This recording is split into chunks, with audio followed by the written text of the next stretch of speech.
اعوذ باللہ من الشیطان الرجیم بسم اللہ الرحمن الرحیم انا بے شک ہم انزلنا ہم نے اتاری التوراۃ تورات انا انزلنا التوراۃ بے شک ہم نے تورات اتاری فیہا اس میں ہدن ہدایت ہے و نور اور نور اس میں ہدایت اور نور تھا یحکم فیصلہ کرتے رہے بیہا اس کے مطابق النبیون انبیاء کرام اس کے مطابق انبیاء کرام فیصلہ کرتے رہے حکم دیتے رہے تھے الذین وہ جو جنہوں نے اسلموا فرما برداری کی جنہوں نے اللہ کی فرما برداری کی للذین ان لوگوں کے لیے ہادو جو یہودی ہوئے یعنی اس کے مطابق انبیاء کرام جو اللہ کے فرما بردار تھے وہ فیصلہ کرتے رہے حکم دیتے رہے یہودیوں کو والربانیون اور اللہ والے اور ربانی علماء والاحبار اور علماء فقہا بھی بیما اس وجہ سے استحفظوا وہ محافظ بنائے گئے تھے استحفظوا وہ محافظ بنائے گئے تھے من کتاب اللہ اللہ کی کتاب کا بما استحفظوا من کتاب اللہ اس وجہ سے کہ وہ اللہ کی کتاب کے محافظ بنائے گئے تھے وکانو اور وہ تھے علیہ علی پر ہی اس کے شہداء گواہ اور وہ اس پر گواہ بھی تھے اور اس پر نگہبان بھی تھے فلا پس نہ تخشبو تم ڈرو الناس لوگوں سے واخشونی اور تم ڈرو مجھ سے فلا تخشبوا الناس واخشونی پس تم اقامت دین میں یا احکام الہی کے نفاذ میں لوگوں سے نہ ڈرو بلکہ تم مجھ سے ڈرو ولا اور نہ تشترو تم خریدو بآیاتی میری آیات کو ثمنن قیمت پر قلیلاً تھوڑی اور تم نہ خریدو یا تم نہ بیچو میری آیات کو تھوڑی قیمت پر ومن اور جو لم نہ یحکم فیصلہ کرے بیما اس کے مطابق انزلہ جو نازل کیا اللہ نے اور جو شخص اللہ کے نازل کردہ حکم کے مطابق فیصلہ نہ کرے فاولئک تو وہی ہیں ہم وہی الکافرون کافر تو وہی لوگ کافر ہیں اس آیت مبارکہ میں اللہ تعالی نے تورات کا مقام بیان کیا ہے اور تورات کے نزول کا مقصد بیان کیا ہے اور جو اس کے حاملین ہیں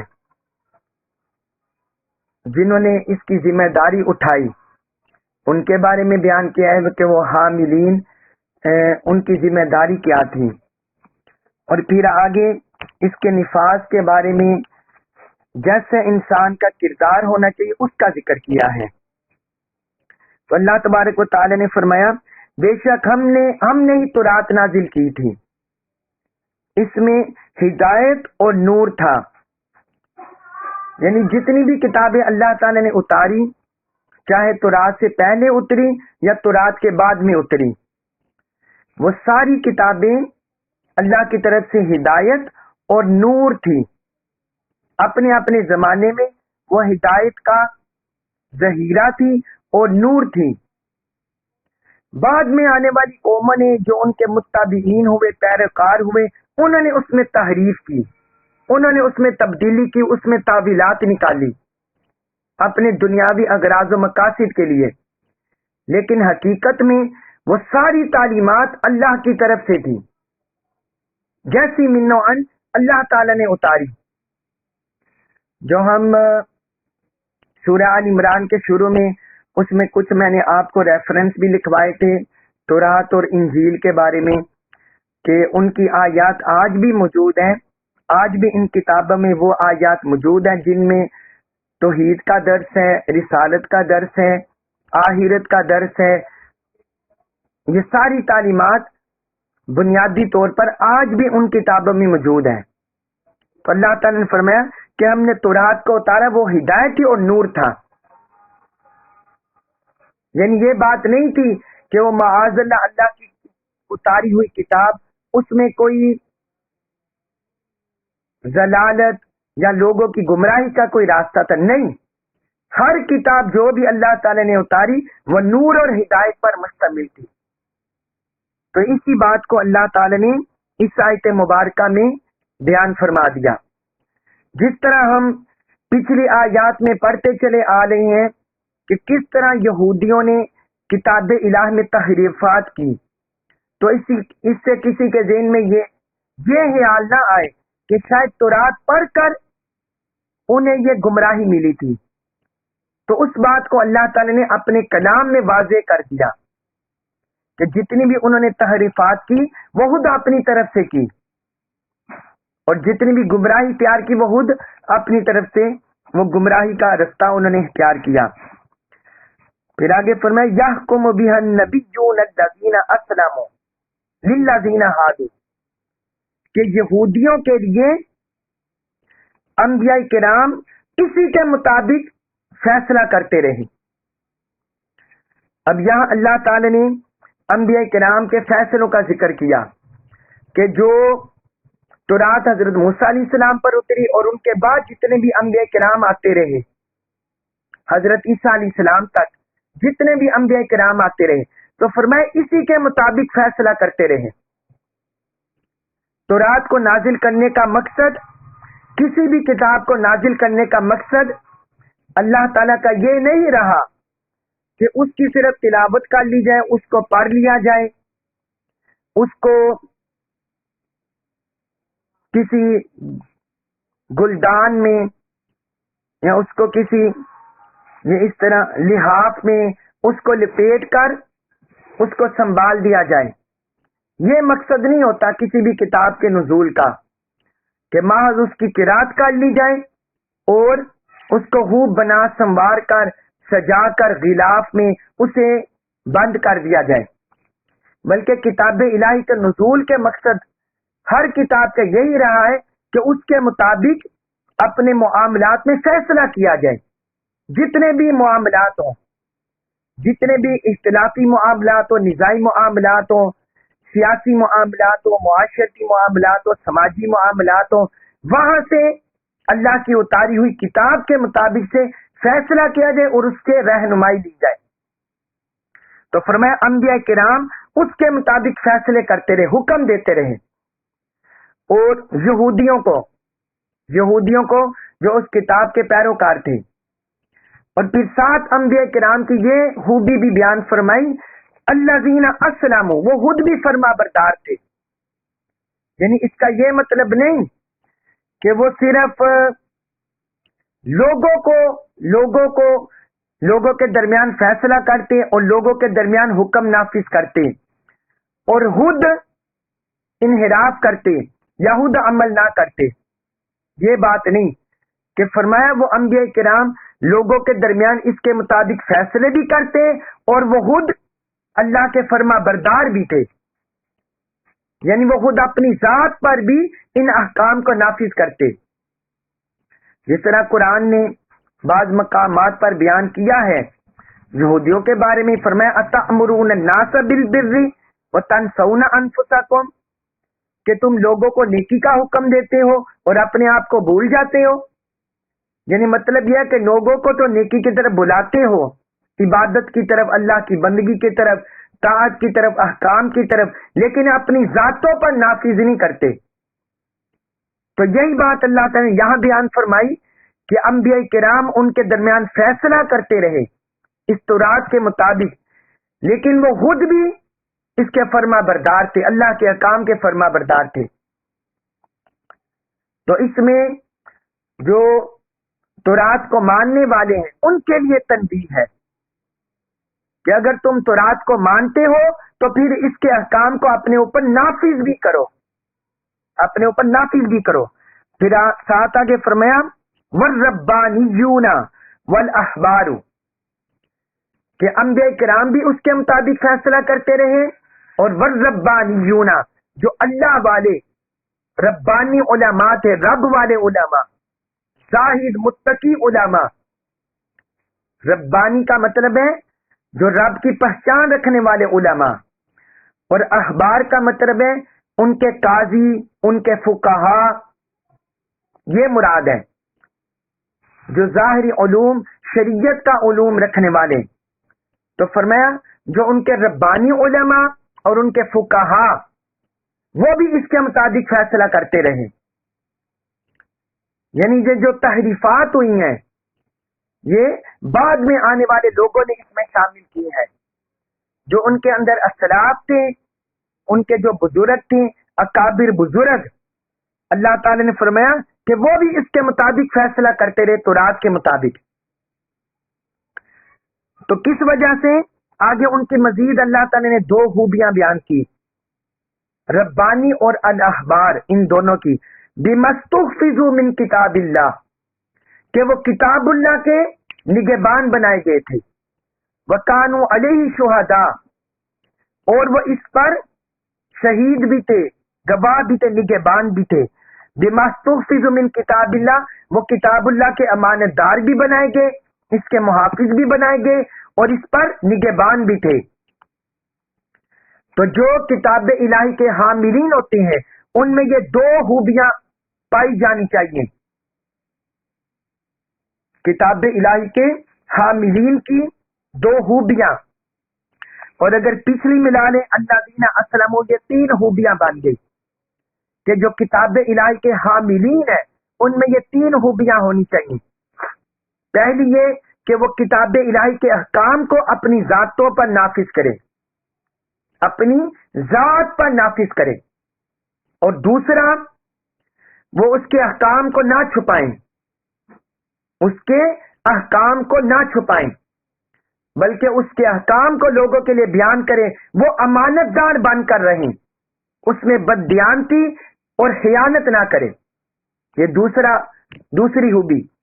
اور تیسری بیان کی وَكَانُوا عَلَيْهِ شُهَدَاءَ، اور اس پر گواہ تھے، اس پر نگہبان تھے، یعنی وہ اس کی محافظت کا فریضہ بھی سر انجام دیتے تھے۔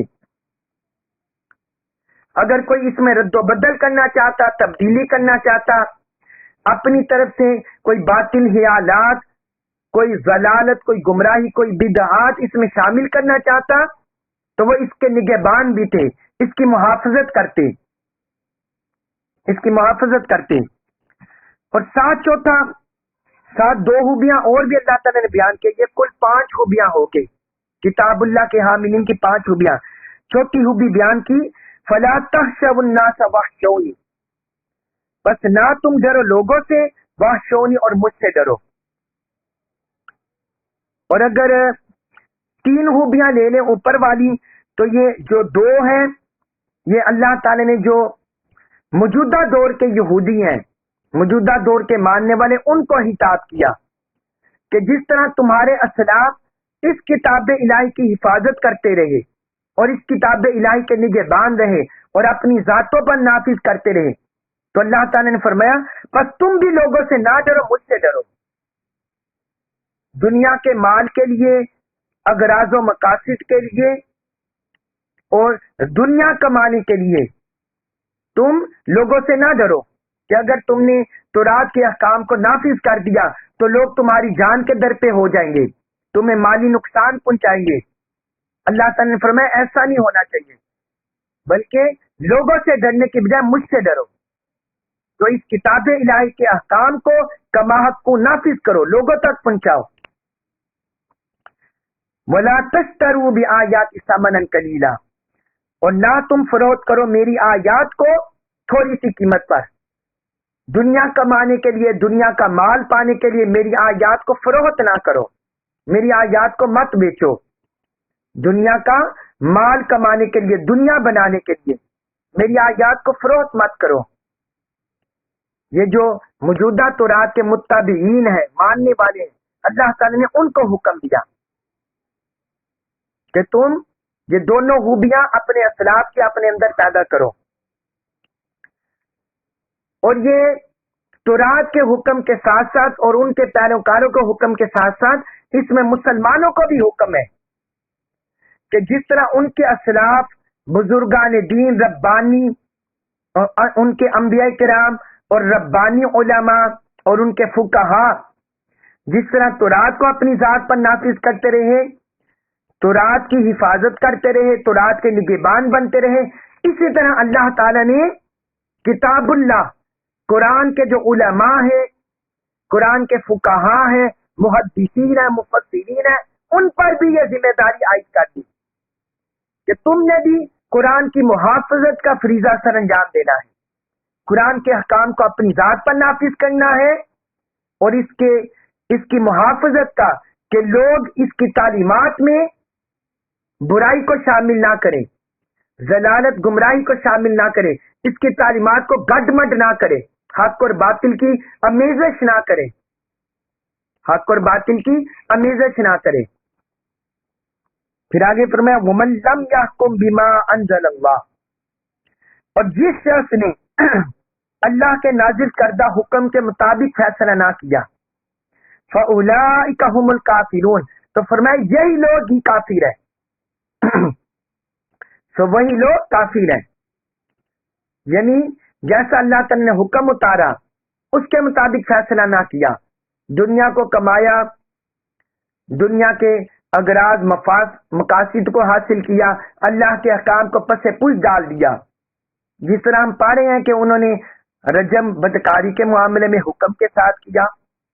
یہودیوں نے، یہ ہم پا رہے ہیں۔ تو اسی طرح اللہ تعالی نے فرمایا کہ جو لوگ ایسا کرتے ہیں اللہ کے حکموں کے ساتھ وہ حقیقی طور پر کافر ہیں، اللہ کے عطا کردہ احکام کو کماحق کو نافذ کیا جائے، نہ اس کی عبادات میں، نہ معاملات کے احکام میں، نہ تجارت مالی احکام میں، کسی بھی نہ حدود و تعزیرات میں، کسی میں بھی کمی نہ کی جائے، جیسا حکم ہے حدود و تعزیرات کے ہوئی احکام ہے ویسے ہی ان کو نافذ کیا جائے، ویسے ہی ان کو نافذ کیا جائے۔ اس کے بعد ہے سورۃ المائدہ آیت نمبر 45، وَكَتَبْنَا، اور کتبنا ہم نے لکھ دیا تھا، فرض کر دیا تھا، علیہم ان پر، ہم کا مطلب ان، یہ جمع مذکر غائب کے لیے آتا ہے، علی اوپر، علیہم ان پر، وَكَتَبْنَا علیہم اور ہم نے ان پر فرض کر دیا تھا، فیہا اس میں، ہاں اشارہ تورات کی طرف، اس تورات میں ہم نے فرض کر دیا تھا ان پر، انا بے شک النفس جان ہے بالنفس جان کے بدلے، ان النفس بالنفس جان کے بدلے جان ہے، والعین اور آنکھ ہے بالعین آنکھ کے بدلے، اور آنکھ کے بدلے میں آنکھ ہے، والانف بالانف اور ناک کے بدلے ناک ہے، والاذن اور کان ہے بالاذن کان کے بدلے میں، والسن اور دانت ہے بالسن دانت کے بدلے میں، والجروح اور زخموں میں بھی قصاص بدلہ ہے، فمن تو جس شخص نے فمن پر جو شخص تصدق کا معاف کر دے، بھی اس کو یعنی جو شخص اس قصاص کو معاف کر دے، فہوا تو وہ ہے کفارۃ کفارہ، لہو اس کے لیے، تو جو شخص اس قصاص کے سزا کو معاف کر دے تو وہ اس کے گناہوں کا کفارہ ہوگا، ومن اور جو شخص لم نہ یحکم فیصلہ کرے، بما اس کے مطابق انزلہ جو نازل کیا اللہ نے، اور جو شخص اللہ کے نازل کردہ حکم کے مطابق فیصلہ نہ کرے، فَأُولَئِكَ تو وہی لوگ ہیں، ہم وہی الظالمون ظالم، تو فرمایا وہی لوگ ہی ظالم ہیں، جو شخص اللہ کے نازل کردہ حکم کے مطابق فیصلہ نہ کرے، حکومت نہ کرے، فرمایا وہی لوگ ہی ظالم ہیں۔ اب اس آیت مبارکہ میں اللہ تعالی نے فرمایا کہ ہم نے ان پر تورات میں یہ لکھ دیا تھا، قصاص کے احکام اللہ تعالی نے بیان فرما دیے کہ جان کے بدلے جان ہے،